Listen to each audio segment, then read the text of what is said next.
시청자 여러분 안녕하십니까?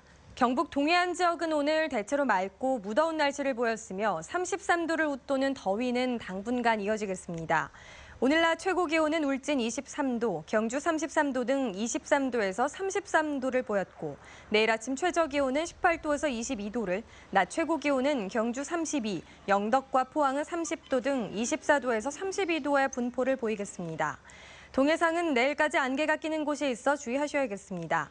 바다의 물결은 동해 중부 해상에서 2m, 동해 남부 해상에서 1.5m까지 일겠습니다. 문재인 대통령이 오늘 원전 중심의 발전 정책을 폐기하고 탈핵 시대로 가겠다고 밝히면서 경북 동해안도 큰 영향을 받게 됐습니다.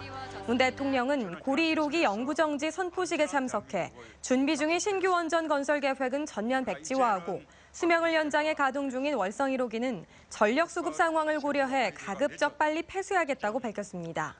이에 따라 현재 계획 중인 울진 신한울 3, 4호기와 영덕 천지 1, 2호기 건설은 어렵게 됐고 월성 1호기의 폐쇄 시점이 주목되고 있습니다. 또 문 대통령이 동남권 지역의 원전 해체 관련 연구소 설립을 밝히면서 지역 간 유치 경쟁이 치열해질 것으로 보입니다. 올해 경북 지역에서 야생 진드기에 물려 발생하는 감염병인 중증 열성 혈소판 감소 증후군, 이른바 SFTS 확진 판정을 받은 환자가 3명으로 집계됐고 이 가운데 1명은 숨진 것으로 드러났습니다. 경북도에 따르면 지난 2일 경주에 사는 70살 남성이 SFTS 확진 판정을 받아 다음 날 숨졌고 같은 날 청도에 사는 50살 여성과 지난 16일 포항에 사는 66살 여성도 확진 판정을 받았습니다. 보건당국은 현재 SFTS 예방 백신이 없는 만큼 농작업이나 등산을 할 경우 진드기에 물리지 않도록 주의해야 한다고 당부했습니다. 경북교육청이 내일 일부 학교에서만 진행되는 일제고사 시험지를 도내 전체 중고등학교에 배부하기로 해 교육단체들이 크게 반발하고 있습니다. 당초 내일 일제고사는 전체 학생의 3%만 시험을 보는 표집 방식으로 경북에선 21개 학교만 시험을 치를 예정이지만 경북교육청은 시험 당일 전체 학교에 시험지를 배부하고 활용 여부는 학교장에 위임했습니다. 이에 대해 경북교육연대는 이영우 교육감이 일제고사 폐지의 취지를 무시한 채 사실상 일제고사를 유도하고 있다며 강하게 비판했습니다. 행정자치부가 공모한 위험한 자전거 도로 정비 사업에서 포항시가 대상지로 선정됐습니다. 행정자치부는 안전하고 편리한 자전거 도로 조성을 위해 전국 38개 지역 중 15개 지역을 최종 선정해 30억 원의 특별교부세를 지원합니다. 포항시는 이번 공모 사업에서 특별교부세 2억 원을 받아 사고 예방 효과가 큰 지역을 선정해 정비할 계획입니다. 대구지방법원 포항지원 제1형사부는 성폭력범죄 처벌 등에 관한 특례법 위반 혐의로 기소된 포항모대학 18살 A군에게 징역 2년 6월, 집행유예 3년을 선고하고 성폭력 치료 강의 80시간 이수를 명령했습니다. 재판부는 피고인 죄질이 나쁘고 대학생인 만큼 사회적 지위에 맞는 책임을 져야 한다며 다만 범행을 반성하고 나이가 어리며 전과가 없는 점을 고려했다고 설명했습니다. A군은 지난 2월 25일 포항의 한 펜션에서 열린 학과 수련회에 참가했다가 다음 날 오전 4시쯤 여학생 숙소에 들어가 자고 있던 여학생 2명을 잇따라 성추행한 혐의로 기소됐습니다. 포항시는 대학생들이 행정체험을 통한 취업 역량을 높이도록 하기 위해 행정인턴 참가자 100명을 오는 28일까지 접수합니다. 행정인턴은 여름방학 기간인 7월 17일부터 4주간 주 5일 근무하며 포항시 산하 전 부서와 출자 출연기관에 배치돼 행정보조 업무를 하게 됩니다. 신청 자격은 공고일인 6월 19일 현재 포항시에 1년 이상 주민등록이 되어 있는 대학 재학생과 휴학생입니다. 포항시는 죽도동과 용흥동 일대 침수 예방 사업에 315억 원을 투입합니다. 침수 예방 사업은 폐철도 부지를 활용해 우수관로를 매설하고 펌프장을 증설해 형산강으로 빗물을 강제 배출시키는 방법으로 추진됩니다. 포항시는 올해 국비 등 사업비 126억 원으로 폐철도 공원화 사업과 중복 구간인 MBC 뒤편에서 감실골까지 2.3km 구간과 도심지 배수 불량 지역을 우선 정비합니다. 2019년 11월 사업이 마무리되면 죽도동과 용흥동 일대 564세대 1,500여 명의 주민들이 상습 침수 피해로부터 벗어나게 됩니다.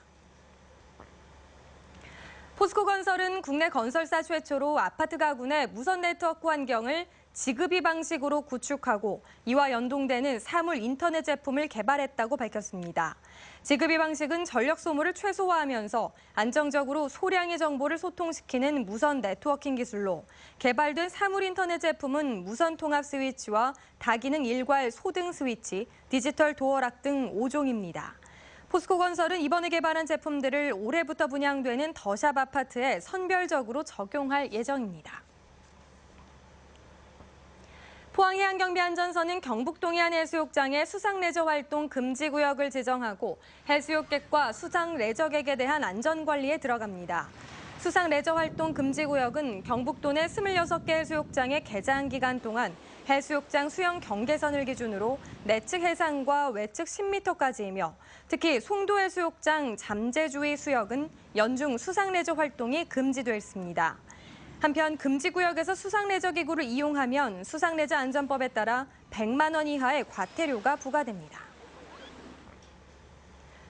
경상북도는 경북농업 6차 산업 육성 포럼을 발족하고 청년들의 농업 분야 일자리 창출 방안 마련에 나섭니다. 경북농업 6차 산업 육성 포럼은 도내 농업 관련 기관 단체와 업체 대표 등 23명으로 구성됐으며 오늘 청년 농업인들이 창업한 농업회사 안동 부용 BNF에서 발족식을 갖고 첫 현장 토론을 가졌습니다. 경상북도는 6차 산업 육성을 위해 6차 산업 육성 조례와 청년 리더 양성, 판매 플랫폼 구축 등 10대 과제를 세워 추진하고 있습니다. 포스코에도 임직원들이 직접 출자한 비영리 금융기관인 직장 새마을금고가 이르면 8월쯤 설립될 것으로 보입니다. 포스코는 이를 위해 지난 4월 새마을금고 창립 총회를 연 데 이어 다음 달쯤 설립 인가를 앞두고 있는데 임직원과 협력사 직원, 가족 등 5만 명 이상이 회원에 가입할 것으로 예상됩니다. 직장 새마을금고는 시중은행보다 유리한 금리와 배당금 혜택이 기대되지만 서울과는 달리 포항과 광양의 경우 주택을 보유한 직원이 많은 데다 시중금리가 비교적 낮아 기존 금융권에 미치는 영향은 제한적일 것이라는 분석도 나오고 있습니다. 경북 동해안도 지난해 태풍 차바로 큰 피해를 입었으나 일부 사업은 복구에 차질을 빚고 있습니다. 경주시의 경우 마을 진입로와 소하천 등 262건이 피해를 입어 251건은 복구가 완료됐지만 11건은 복구를 진행하고 있습니다.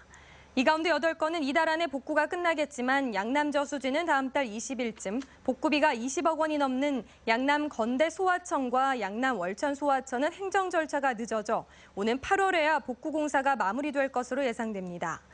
포항시도 84건의 피해 가운데 80건은 공사를 마쳤으나 도에서 관리하는 냉천은 피해 제방 200여 미터 가운데 30여 미터는 지주와의 보상 협의가 늦어져 집중 호우기인 8월 전 복구가 힘들게 됐습니다.